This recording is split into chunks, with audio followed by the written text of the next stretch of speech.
Hello and welcome to the Unqualified Film Bros podcast in a brand new way of doing things. That's right. George is gone permanently. That's not true, actually. George couldn't see Nope for this recording, so instead we decided to bring on Max Toscano, or as he's known, especially with Max on the podcast, Chip. So anyway, Chip, how are you doing? I was better before I saw this movie. Mhm. Mm. I see. Well, you know what? We shouldn't wait at all because I want to talk about this movie. I think this would I've be an been looking interesting forward to discussion. this Yeah. episode. So I want to give like a bit of context. I walked I I'm obviously not a huge horror movie person, but obviously I thought Get Out was fantastic. And so I walked into this movie and I walked out and I liked it, but I sort of felt a bit let down by certain aspects of the movie. Like I felt as though I was expecting more from it. But I won't lie, straight up, I read Ben's review of it on Letterboxd, a very glowing review, and that caused me to go down the rabbit hole of seeing people analyze the themes of this movie and what it was properly trying to accomplish. So I think it'd only be fair, unless someone heavily disagrees. I will start with you, Ben. What did you think of Nope, and what are your thoughts on it? Yeah, like you said, I give it 5 stars on Letterboxd. I don't give many films 5 stars. But this is whereas Get Out and I think Us was sort of reaching this point, but I wasn't the biggest fan of Us. But Get Out was like a solid horror movie with undertones of, uh, various themes. It was Mhm. definitely what they call elevated horror. I wouldn't even call it Horror an fans. undertones. It borderlines on Yeah, overtones, it's and pretty I think clear. that's a great thing. But yeah. Yeah. But this one is definitely a lot more of a philosophical approach, which, if you know me, I love Blade Runner. I love plenty of films that are a lot more complex underneath than they are on the surface. And I think this film is a wonderful undertaking, in that they took a very obvious, like the Bible quote in the beginning, oh, basically throw mud and shit on you and make you a spectacle. Now that rings true through a lot of the film, but it is a lot more of this, like, it's not an alien movie, it's not a horror movie. It is much more of a sort of analysis of how we've treated ourselves and how we've treated things that we don't understand. Hmm. Hmm. Um, so I think a lot of people probably went in expecting, like, this is, an alien, horror movie. But frankly, I liked it more than what it would be if it was just another alien horror movie. I mean, Hmm. those are fun, but this actually has something to say, which, quite frankly, is rare in film these days, at least of like the big blockbuster caliber. Hmm. Hmm. And this is like going back to some of the old roots of film, where it's like it's a big blockbuster, but it does have something to say. Hmm. Um, and I will go into it more, but I feel like I very much enjoyed the film.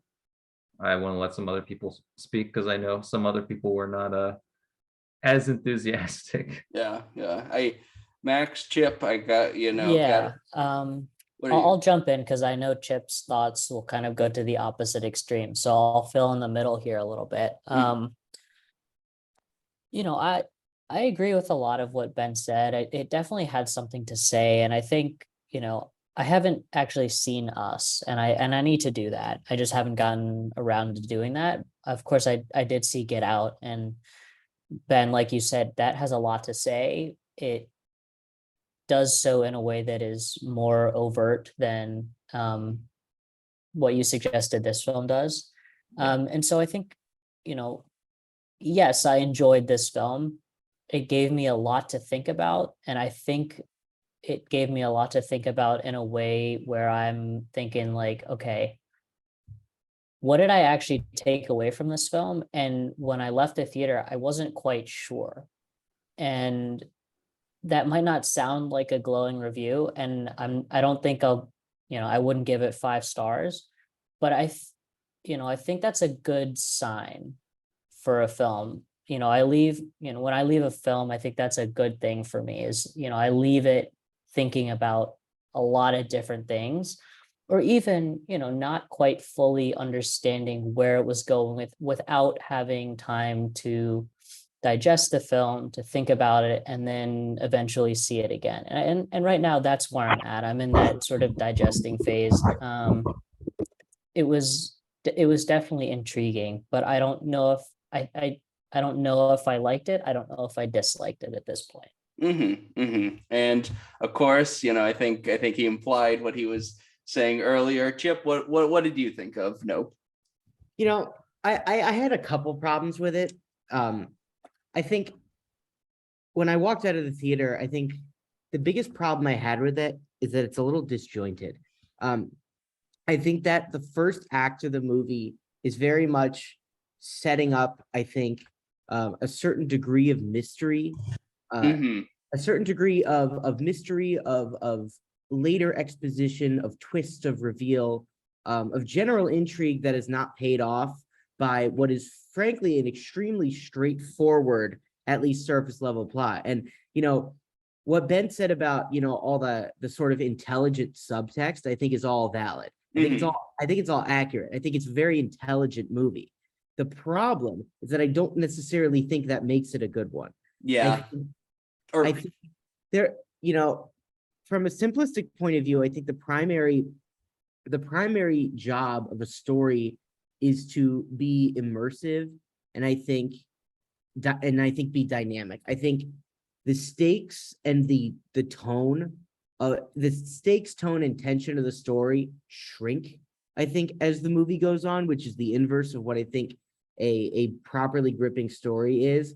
I think that what it becomes in the second half, in the sense that it is in the second half, it is almost essentially just a monster movie,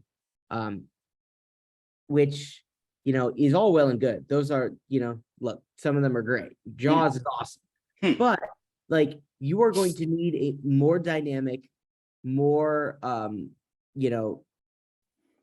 I would say a more dynamic, more vivid, and somewhat explosive, necessarily, confrontation scene, instead of just, a flying cowboy hat flying around, sucking up inanimate objects as the characters just sort of sit there and look at it. That's just like, it's just not dynamic enough of, a monster movie action sequence. And even then, I don't think they really set up like the sort of dry, let's trap this wild animal kind of story. And, so I understand the connection between Steven Yeun's character and his desire to tame a wild animal after the incident with the chimpanzee. But I think leaning your entire movie on a don't feed the bears allegory is a little bit of a stretch to build the entire sort of film around. And I just think that like the tone of the first act is not really necessarily paid off in the sense that I think it was setting up. But just generally, I think it was exclusively, intelligent messaging and intelligent, I would say, subtext, and not an interesting story or set of characters. I think it's funny, Jordan Peele in this film did all of the high level, 600 IQ film stuff at a really high level, and he just didn't build the foundation of what makes a movie good.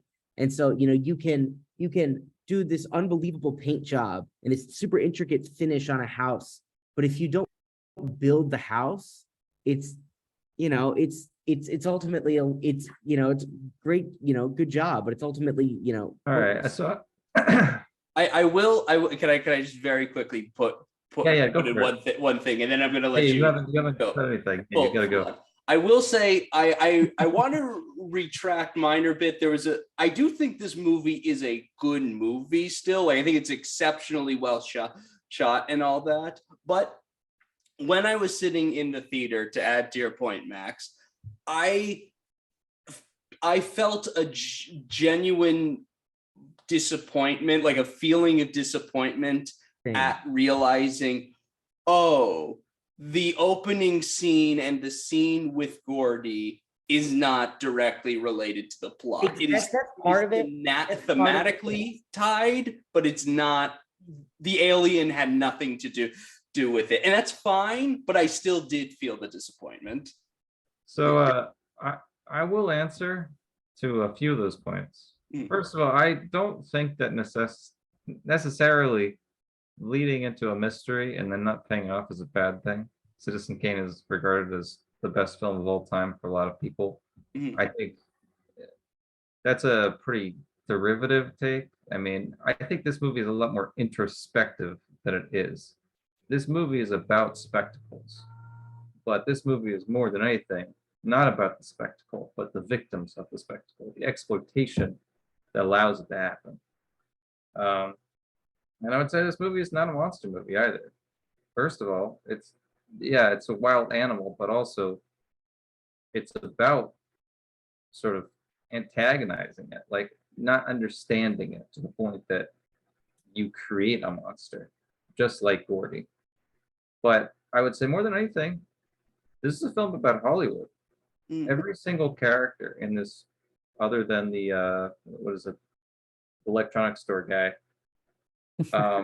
they all have a strong relation to Hollywood, which is, you know, known for exploiting people. Stephen Yeun's character Choop was a child star, and while everyone else tried to bury his show, they clearly damaged him, and they discarded him. He's out in the middle of nowhere, trying to claw his way back to stardom, essentially. He's willing to do the very things that put him in the same place. There's Haywood Horses. You have, you know, Keith David, who still believes in the old trade, the father. Then you have the son, who is sort of in the trade because his father wants him to continue. The daughter really wants to be in the trade, and you can see that in, you know, Keke Palmer's always like offering her side gigs. You know, I can write, I can sing. This is a film about Hollywood. It's about capturing a shot. It's not about destroying, you know, the monster, which is normally the monster trope. This is about capturing the shot. What would you do to capture the shot? You're willing to sacrifice anything, your own soul, your own lives, your children's lives. And I think the real horror in this is the reality of it. So while I see the point, I would say that almost every part of the story does actually work for the overall story, because this is not a surface level film. While it does work as a spectacle, you do have to reach deeper, and it's all there. But yeah, it's about exploitation, not just about the animals, but it's exploitation of the people. They discarded Haywood Horses because CGI basically came up. They discarded Stephen Yeun because of PR nightmare. Michael Wincott's character basically hates modern Hollywood, and he's willing to do anything to get away from it, even sacrificing his own life just for a good artistic shot. But there's just this complex relation between these characters and their art. And they all represent an aspect of Hollywood. And that's why I think it's a fantastic film, because it's not what it is on the surface. And the spectacle that you see, you don't necessarily always see the results of that. There's plenty of child stars who have been turned to drugs because they've been basically exploited for their talents and then discarded when they are no longer useful, when they become problematic. You know, Gordy is essentially a child star in a lot of ways, but they just it's about basically using things that and having no thought about the repercussions, whether it's with wild animals or with people. Mm. I think, it wouldn't be a proper Unqualified Film Bros podcast if there wasn't a moment where I say there should have been more exposition. But so no, I love exposition. I think it's like when I read all of the what you're talking about there, like it's like when I hear all of the like someone going over the themes of it, it's like, whoa, oh my gosh, that's amazing. And so Mm. I see your point about exposition, but I will caution against it in that I cannot draw this from a film that tells me it. The more you say to an audience, the less versatile the film becomes, the less it actually means. If you're just telling the audience, you're not challenging them to actually engage with it. I think that is a fundamental problem with a lot of current films is it's being told too much. Even the Blade Runner sequel, the reason that I have problems with it is because it doesn't let me think. It tells me what I'm supposed to get, even if it is, interesting to a point. It is flat. It never changes. When I watch the film again, it still tells me what to think. But when you watch a film like Nope, I can get something different every time. It is true art to me because it changes. The more set in stone you make it, the more exposition you give, the less you get that artistic side of it. I do agree. I can't deny that I think part of my critique of the film is feeling like it didn't go exactly the way I was expecting it to go, and so a part of me does know it's like I should not hold that against the film, and I don't, but also like a part of me does it. It's always a difficult line, the line between how much how easily should a person grasp the complex themes that a film wants to put I don't think forward. there is a line that is necessarily needs to be drawn. There's crazy movies like Primer. I think it's art. You like what you like. I can't tell you to like the movie. There are varying degrees of what people will find enjoying. I personally enjoy engaging in this way, but that's not to say that other films and other more straightforward films are not good. They're just different. I've never enjoyed that like comparison. I love Airplane and I love Vertigo. I mean, there's no comparing those two. Very different films. They're both very good though. So there are some films like I would say Tenet is a good example for me of a film that tries too much. Yeah, I totally agree. Not enough there for me to even engage in that way. It's too confusing and it's too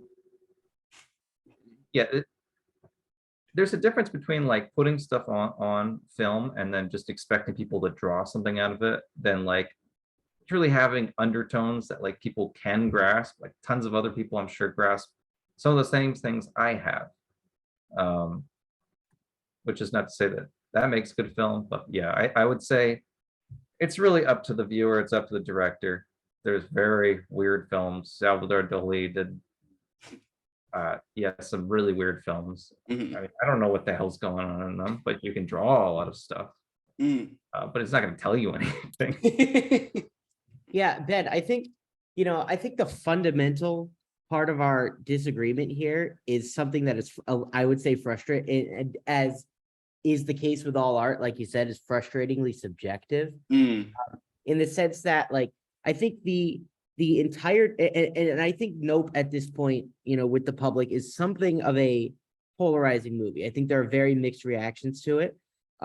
Yeah. And I think that the crux of that divide within the public is how much people view intelligent interweaving of messaging and subtext and commentary versus how much they value being gripped and enthralled by what's just happening.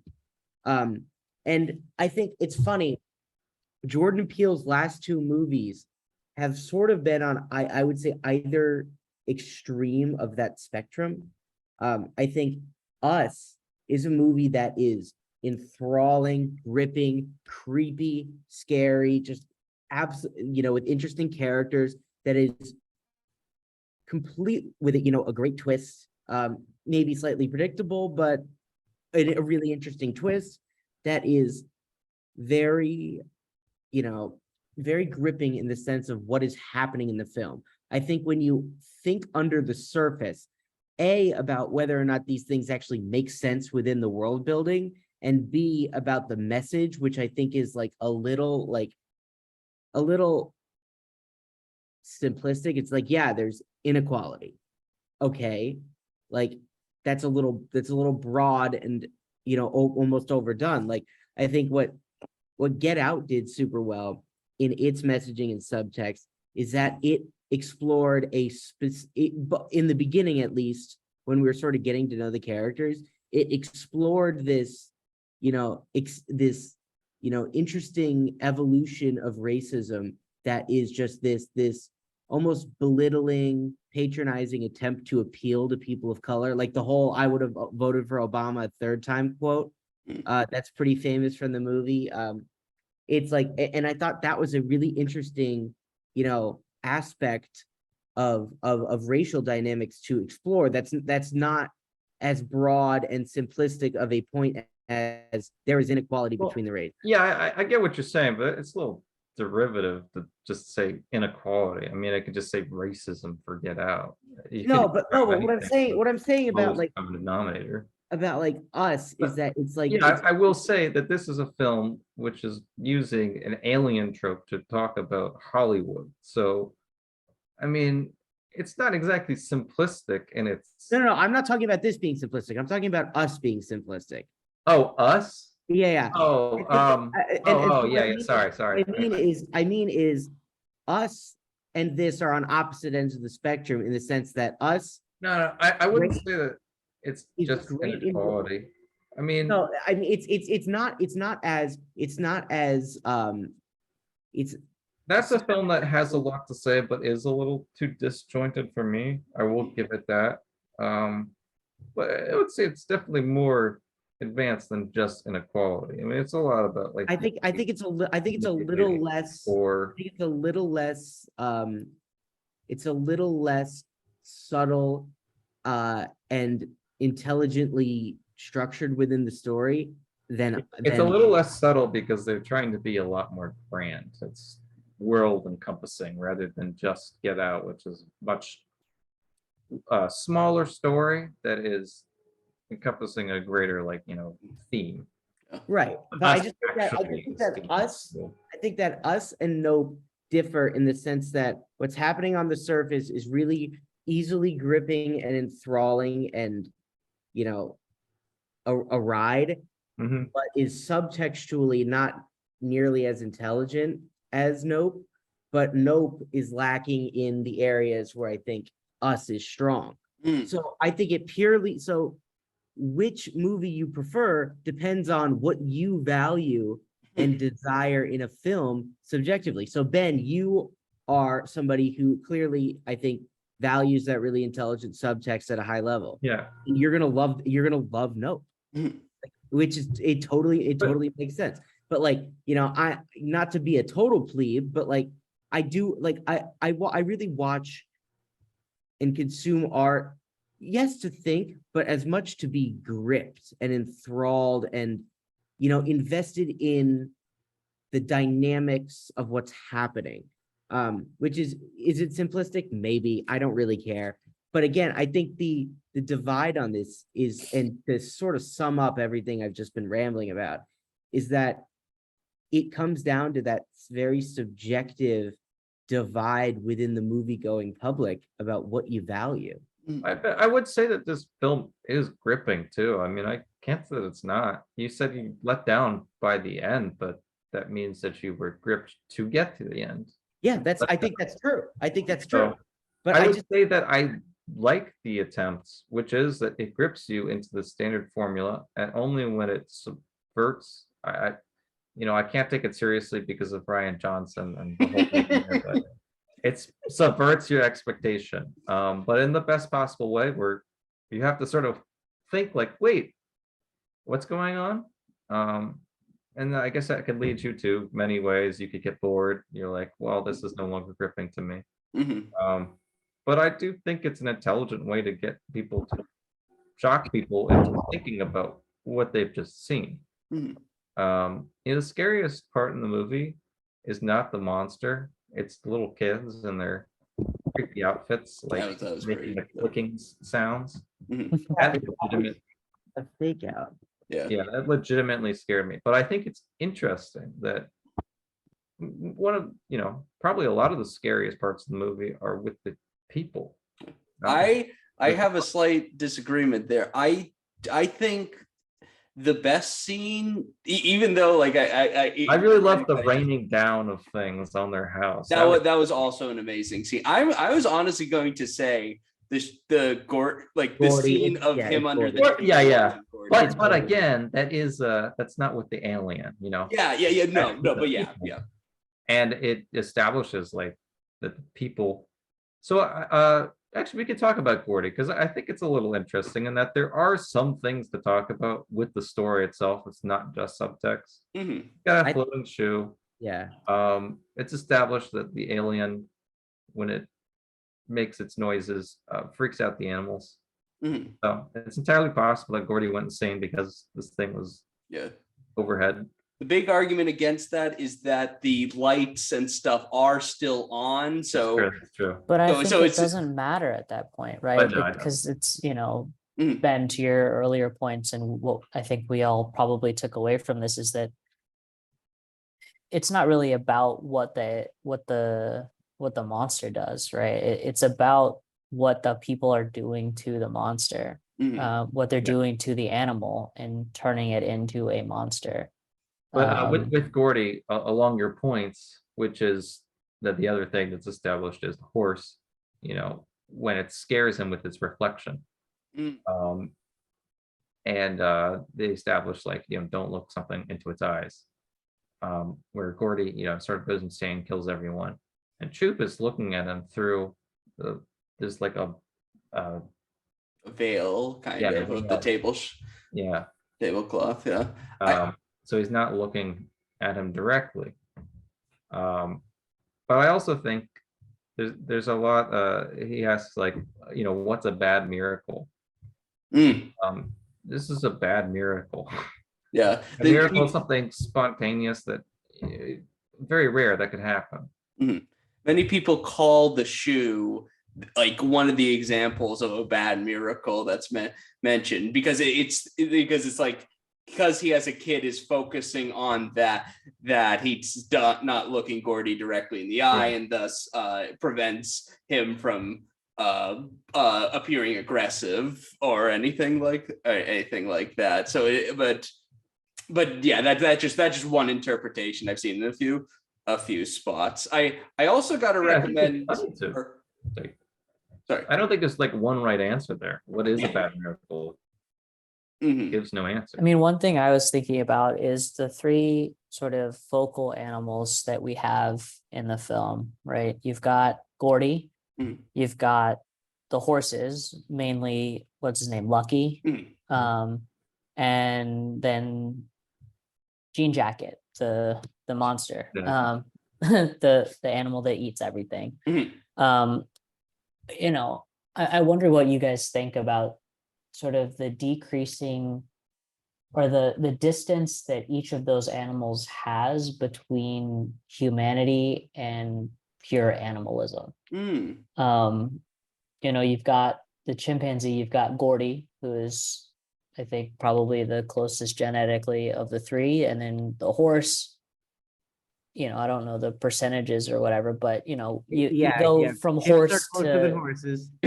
to fucking like flying cowboy hat. I think the horse is probably closer. Yeah. But yeah, I'm just wondering what you guys think about that. That's an interesting point.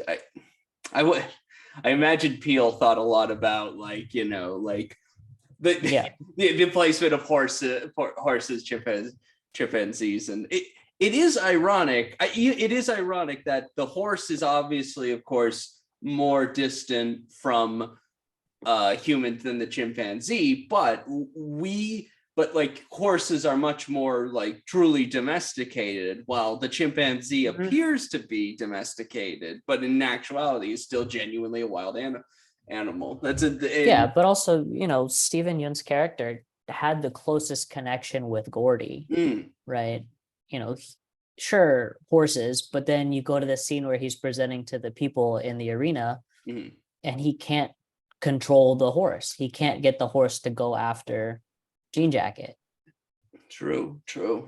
Yeah. And also just like a very quick point that like I 100% missed this detail, but it was such a good detail. I have to bring it up here. Someone pointed out that he mentioned that his former co-star is present at this festival, who, you know, she had her face mauled, but she survived the attack with Gordy. She's actually wearing a shirt of her character from the TV show, like while she's there, and it's like it sort of adds a little element of tragedy. That's like, oh snap, she's got to wear this decades old, you know, thing to show people that she used to be this like, you know, she like Ben's idea of Ben's Well, also idea, what like, people will do to regain that stardom. throwing Hollywood, like throwing people to the side, kind of, you know. It's like it's not put, no attention is put on it, but it's like someone pointing it out did make me like pause. I think her presence, honestly, it borderline made me like sad, kind of, you know. There Like is, it's just like, it felt so bad for this woman to there was survive. a woman that I was reading up on this, chimpanzee attacks with Hollywood, and there was a chimp that was used in a few films who, you know, could like drive cars, and yes, he was driving around one time, and one of the like people who knew him tried to, you know, bring him inside, and he attacked her and then like mutilated her. And she had to wear like a similar thing because her face was, you know, messed up. That's And sorry. the chimp got shot. Yeah, that happened actually like 10 minutes from where I grew up. I was living like 10 minutes from that place at the time. Wait, my aunt and uncle were basically neighbors with them. Yeah, if I'm thinking of the right chimp. I'm sure it's happened multiple times. But yeah, I don't doubt the you. fact that They're you multiple. live nearby people who had a similar experience, Yeah. I think that still counts. It absolutely counts. Yeah. No, Well, I mean, like honestly, since that, I've actually been super scared of chimps. Oh yeah. Oh, what did you think of the Gordy scene? I thought it was the best scene in the movie, and I thought all the stuff with Gordy was like so good. I thought it was excellent. I thought it was perfectly done. And I thought it was like, I do think it's important to sort of like, you know, have that conversation like we had about, you know, just had about chimpanzees and how they are as, you know, not domesticated animals, of course, they're wild animals, but how they sort of fit into human society and how we use them. So basically, chimpanzees are when very, very young, fairly docile, but especially males, when they start to hit puberty, which is sort of the age Gordy was, just looking at the chimpanzee, you know, CGI, I assume and hope. It was CGI. Chimp expert, Chip Toscano right here. I watched like, so there's this Animal Planet show back in the day called Fatal Attractions. Oh boy. Which is think very that's still applicable. on. It's not still on. Oh, it's not. I thought They it had was. like 3 seasons in like 2010. If it's like 13, but like, so that it's actually very applicable because the entire premise of the show is and I think it's actually really good, like a really good side watch for Nope. Mm. The entire premise of the show is the dangers of these people who become obsessed with trying to domesticate wild animals. A lot of them are people who own big cats and get killed by them. Mhm. Sometimes it's venomous snakes. But the whole underlying, it explores like the human psychology behind the these kind of tragic pet ownership incidents.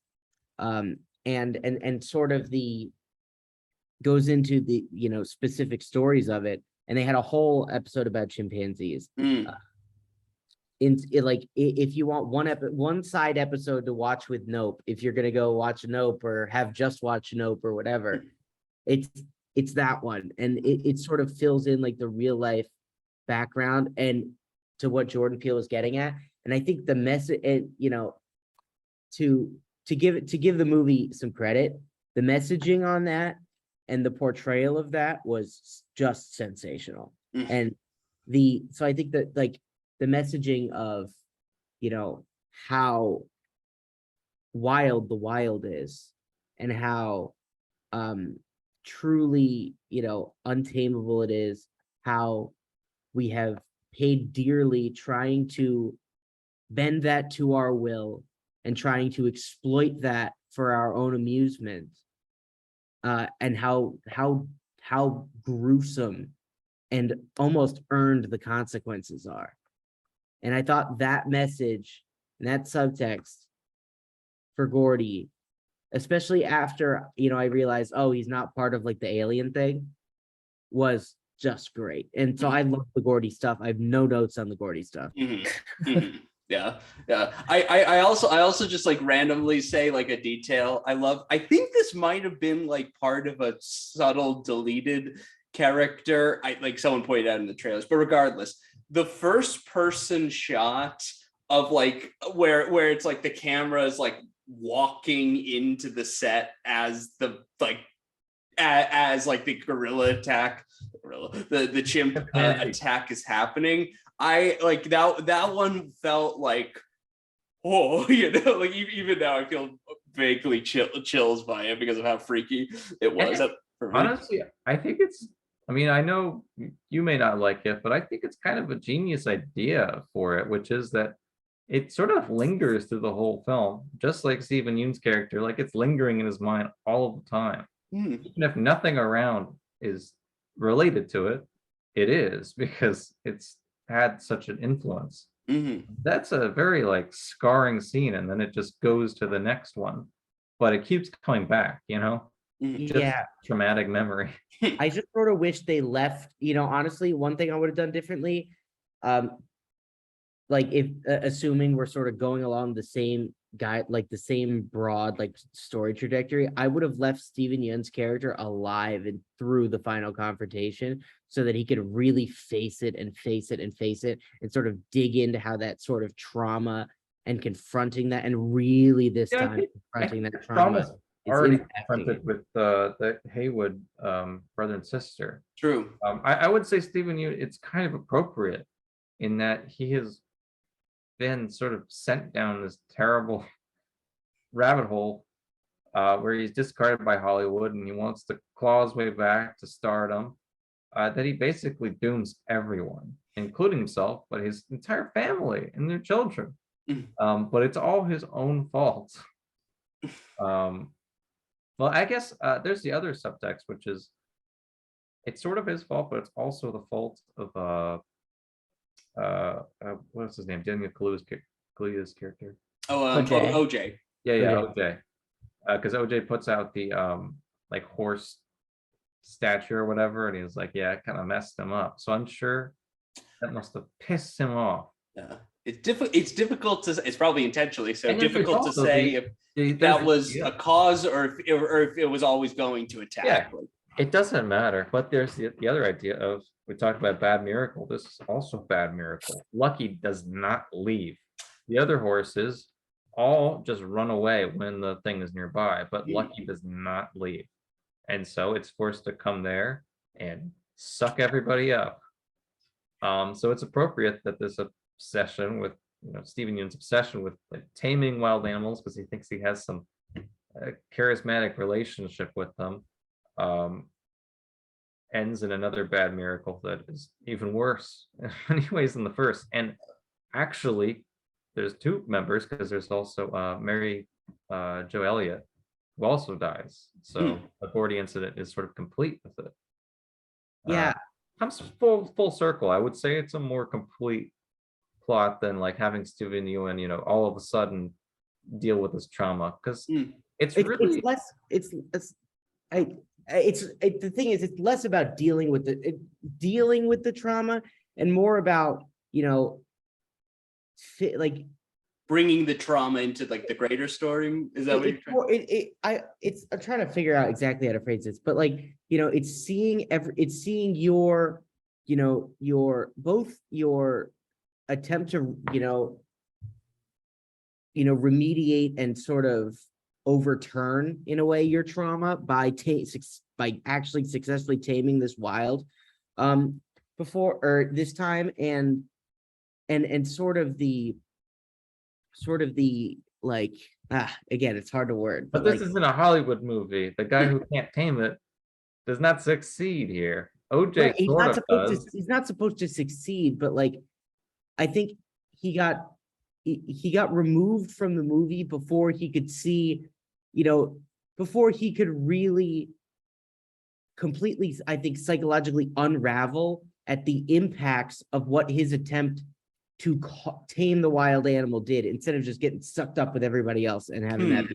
Like, I think isn't that appropriate? And that it's a Hollywood story. realistic, but it's not dramatic. People die before you realize how horrible everything has become. You were in complete ignorance until either your death or whatever happens. Right, but doesn't it tend to be more dramatic? Even if it's not as realistic, doesn't it tend to be more dramatically compelling, at least in my view, when somebody has to like see it and just psychologically unravel at the fact that it is happening again? Like almost has a full revelation of, yeah, like if you read the Jurassic Park books, like I would agree, but in the sense that it is dramatic because we as the audience see it twice. I don't think that a character needs to see it.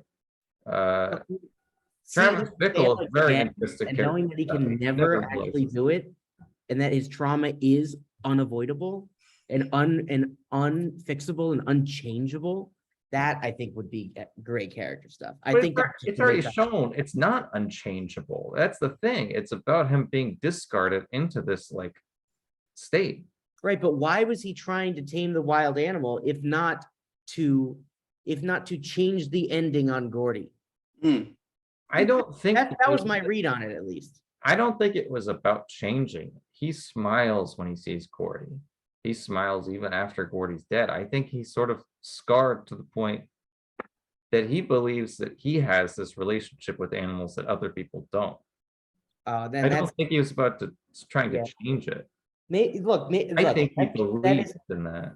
Yeah, that was just sort of how I read it. I think that makes total sense as well. And it's funny you say that because that's literally the exact thing they say in Fatal Attractions all the time. The people who have these animals, they tell the people around them that they have a special relationship with these wild animals and that it's different with them. This won't happen because it's different with them. And it's almost to the point where I think Jordan Peele may have watched the show before. I could see it being. I'm sure he probably did. I mean, think about the amount of research that goes into making a film. And, even if you don't love all three of Jordan Peele's films, I think what you can recognize and acknowledge is that the man does his research. He knows what he's talking about. He knows what he's doing. To your point, Chip, I just want to say, like, isn't it better that he doesn't explicitly like approach that? Because then you wouldn't have that take on it.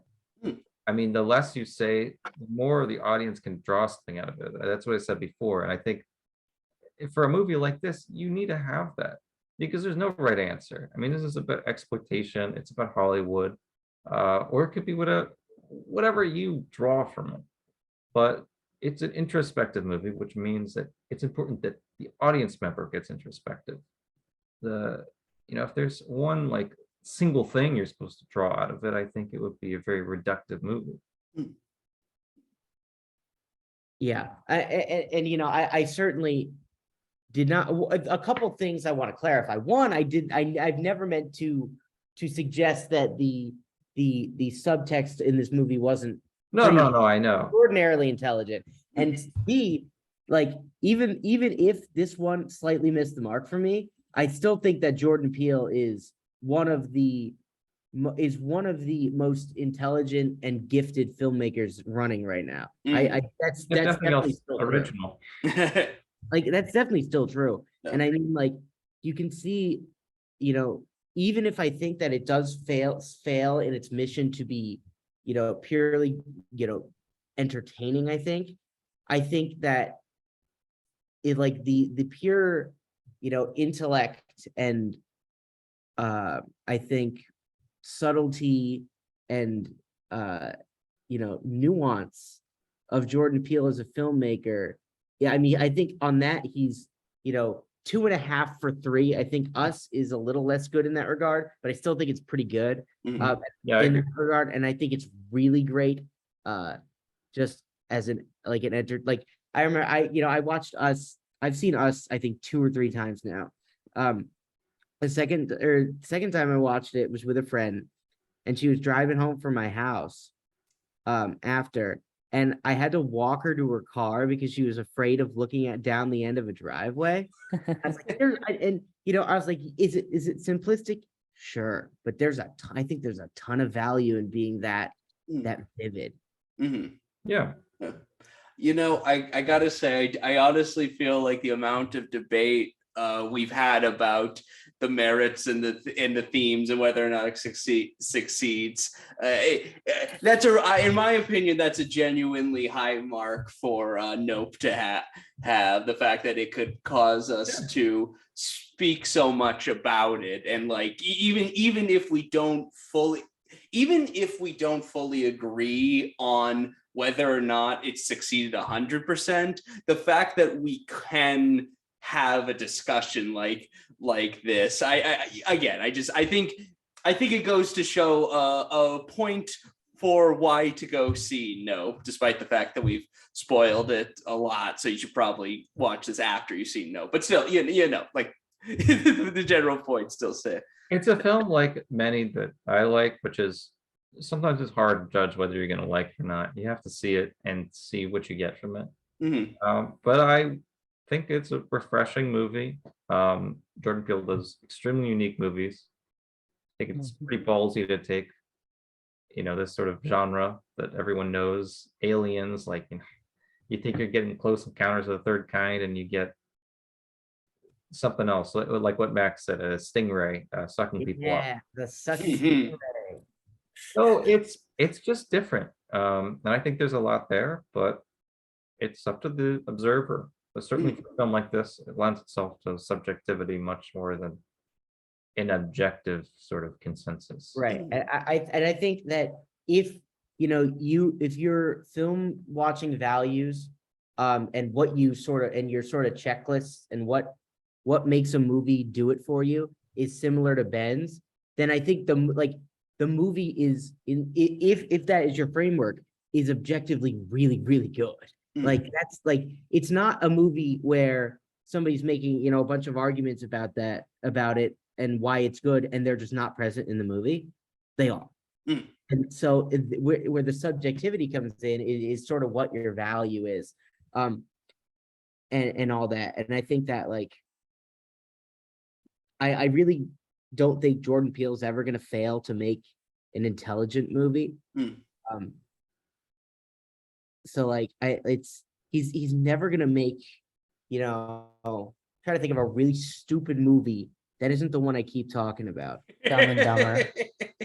But that Dumb and Dumber, that's the point, and that's what's great about it. But Jurassic World Dominion. Oh, yeah, there you go. That's actually a good example. Like a good example. Yeah. No, it is a good example. That's a great example. Actually. I haven't seen it. I will Well, So dumb. Quick overview is that it has one thing that's interesting and it milks it until it is bone dry, and then it nukes it. You know about Yeah. Monsanto corn? Corn, yeah, I know about corn. No, Monsanto corn. Oh, yes, yeah. Yeah. It's that, but with like Dinosaurs. No, not even with Locusts. fucking dinosaurs. It's with locusts. It's Yeah, straight yeah. out of the fucking there's Bible. very low amount of dinosaurs. They're old locusts. Hold on, quick question. Yeah. You need to see this movie, Chip, and you need to get back to us on your thoughts. Good I afternoon. really Hold on, want to hold hear on. that. Jurassic, but it's Jurassic. Yes. Yeah, they're old, bud. When did locusts evolve? No, but they're old. Okay. 7.9 million years ago. Bullshit. That's not the Jurassic. I mean, it Object. doesn't matter. They have dinosaurs from all of the But different periods, but yeah, that's not the point. They put like Locusts are dinosaurs dinosaurs. in the locusts. Okay, but that wasn't the locusts are, point. like, they're big and they're Oh, okay. They- In that they're like case. dinosaur locusts, but Bro, like they catch not that on big. fire. Mhm. Okay, but Catch why, on why, fire. why is your entire goddamn film series, and basically the only reason people like it is because it's about fucking dinosaurs? This is the third film in his series too. Like, all right, well, Six, now I'm technically. gonna subvert their expectations. This is the case of where subverting your expectations are horribly wrong. Don't do this. Yeah, You're we're telling me doing that it when nobody Jurassic asked for it. Park- Like when you're going into a Jurassic Park or a Jurassic World movie, do you want to get what you get from movies like Nope or Us or Get Out? No, you want to get an absolute slog of dinosaurs beating the shit out of each other, and you get that in like most All of the of the other movies. Most of them, even if they're not good films, you know what you're getting. But this one, you This don't. one, anymore. this one tried to bring in like so many different things. Like it was ridiculous. It There's was no way that they paid off the entire Jurassic Park franchise with locusts. No, they did. No, they You did. know- That's wanna exactly know what the they best did. part? This film made like $1 billion. Ah, ah. Oh man. Okay, I think with that with that discussion of the existential crisis that Jurassic World Dominion is now giving Chip, I think I had to ask, did anyone have any other final thoughts? I have they one wanna say final about thought. Nope. You know, with Nope, they make a big, well, not really a big deal, but a deal about the horses and that they're not using the horses anymore because of CGI. You know, back in the day, they would have used real dinosaurs and real gigantic locusts, and not anymore. What is It's happening upsetting to me. to Hollywood? Thank God Jordan Peele made an anti-Hollywood film when they Exactly. I'm Mom just and glad pop- that they mom used and a pop real locust monster. I'm like really glad that we're able to see some representation finally on screen where we see a flying cowboy hat on the big screen. Mhm. Like, thank God. No, Goodness. but you know, Thank- seriously, like some final thoughts. Like, you know, we said basically everything we need to say, but I think it's a really interesting film. However it shakes out, whether you like it or not, it is an interesting film Mhm. that will make you that will definitely make you stop and think. You know, you'll probably notice that we haven't even talked about pacing, or that we haven't even really talked About the fantastic the score performances. or the Performances are performances. Great. We're talking acting about our performance. perception of the film. Mhm. Like that's incredible. Like on basically any other episode or any other podcast, we probably would have spent a lot of time talking about the performances. Mhm.